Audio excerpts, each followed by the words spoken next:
In two previous videos, the philosophy of history and the philosophy of history part 2, I had discussed this rather neglected philosophical subdiscipline. I put links to those videos in the description below. The first video was mostly an introduction to the field, and in part 2, I talked more about the distinction between the speculative philosophy of history and the analytic philosophy of history, but I then focused more on the so-called speculative kind. I like this subject in general, and the philosophy of history is in fact one of my main areas of expertise within philosophy as a whole. I treated it to a great extent in my 2022 book, handily available here, Western Self-Contempt, Oikophobia, and the Decline of Civilizations from Cornell University Press. And I am treating it again in my upcoming book, whose working title for now is Art and Anarchy, Socio-Political Reflections on Aesthetics. And in this video, I'll be offering some brand new material on the subject. So, to recap briefly, in the Philosophy of History Part 2, I had talked about what I call the meta-philosophical view of the speculative heuristic philosophy of history. That is, not what a particular pattern in history might be, but whether it's even possible in the first place to see patterns in history. And I had said, yes, it is possible.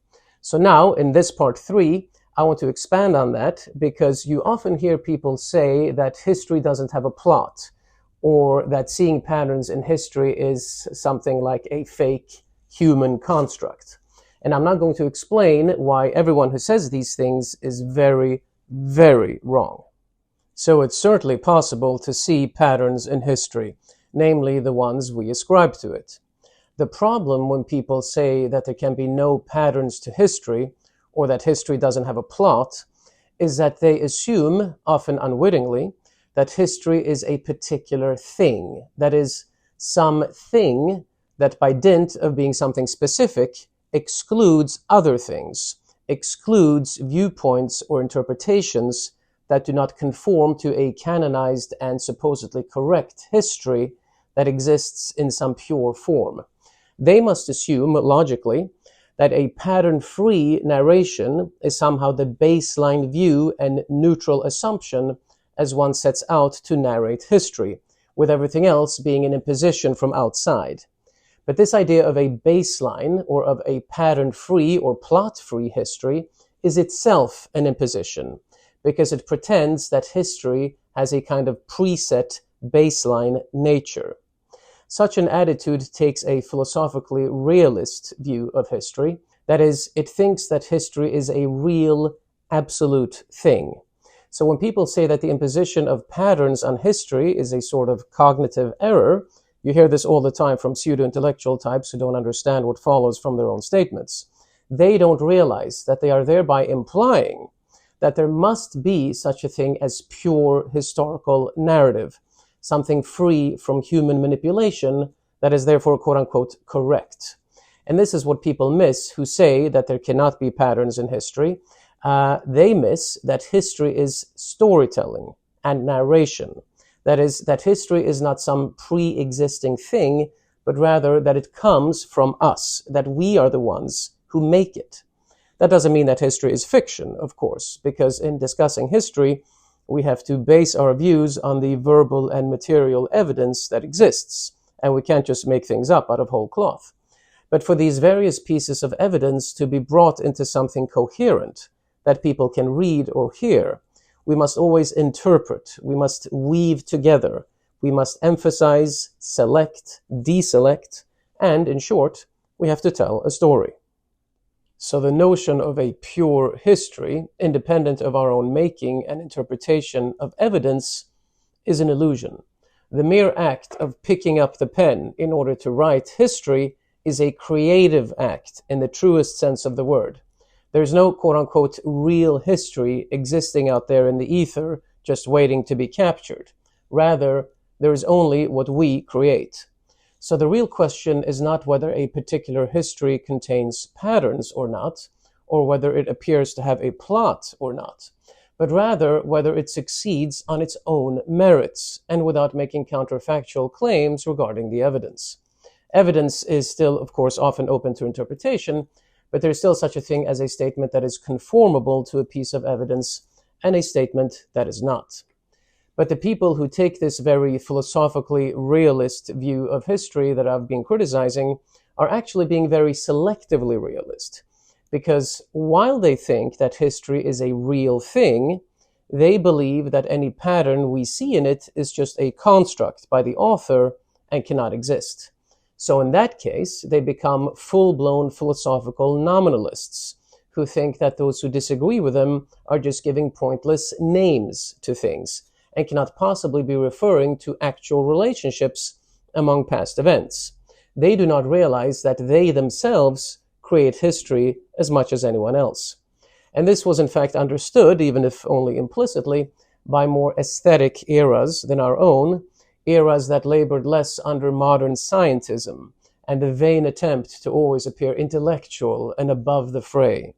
Once a historian is aesthetically open to the idea of storytelling, he becomes less methodologically limited and thus more open to different kinds of evidence and to the relationship between them and to what they might be telling him.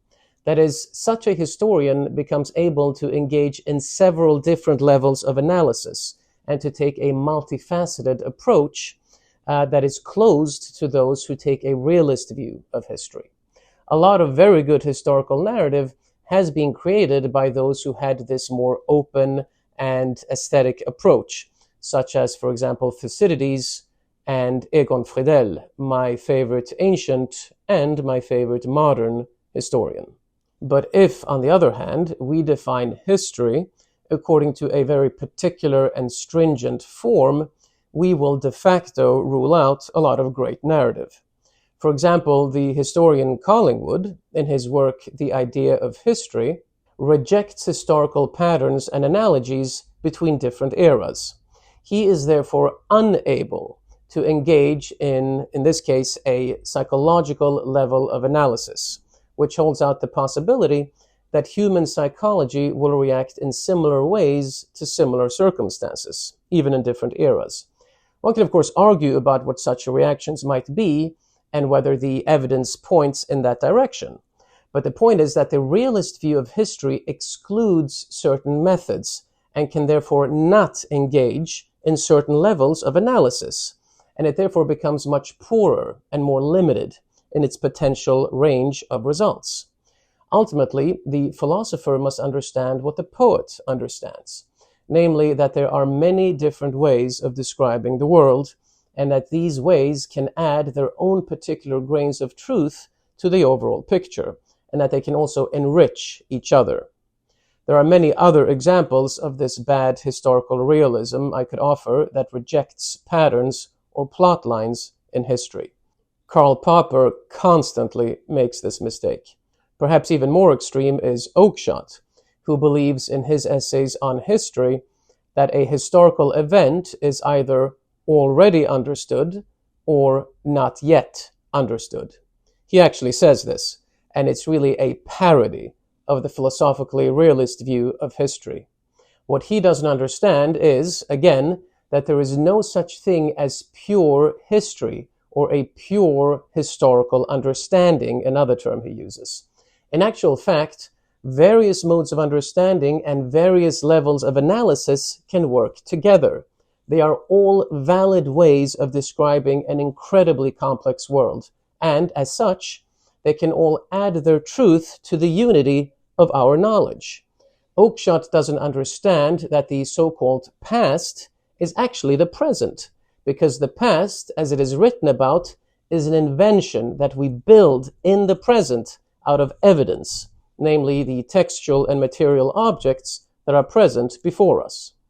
Evidence is immensely important, of course, and writing history or philosophy is far from the same as writing fiction. But again, we must embrace a more open methodology. This is something that ancient historians understood far better than modern ones.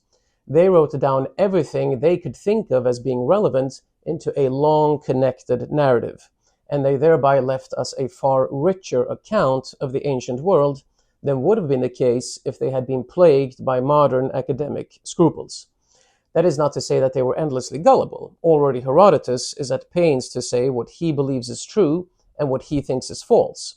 And obviously one can learn to be even more accurate than he was. But they understood that it all served the purpose of weaving a gorgeous tapestry of human beings and their actions, beliefs, and foibles. It should be clear how all this relates to aesthetic philosophy, which is why I deal with this subject also in my upcoming book on aesthetics that I mentioned in the beginning. Those of us who desire as much contribution as possible to philosophy or to any other field of inquiry, to poetry and even to music, we do not impose any of these strictures upon our fellow thinkers, writers, and creators.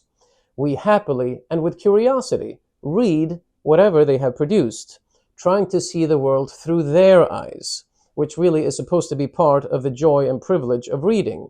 And we decide on the individual merits, whether they have produced something of beauty or not. To impose strictures and limitations from the very beginning, to say as a matter of course that no plot or no pattern can be seen in history, is the height of Philistinism. It is the shirking away before genius. It is the attempt to keep down the talent that needs freedom to explore and to speculate in order to grow. Any imposition of such categorical rules hampers the very spirit of empirical discovery. The genuine pursuit of truth does not know what the goal is or where it is. And if one does not know the destination in advance, one can also not know which way is the best one to take. Those who reject the entire field of the speculative heuristic philosophy of history, as for example Karl Popper does, become very close-minded as a result, and they lose the benefits of work that might add to the truth and to the data that we have. So we all create history.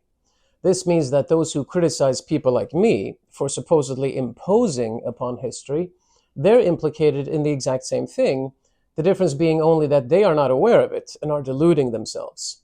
It is impossible to get away from the fact that we are interpreting evidence and inserting our own perspectives and viewpoints into history.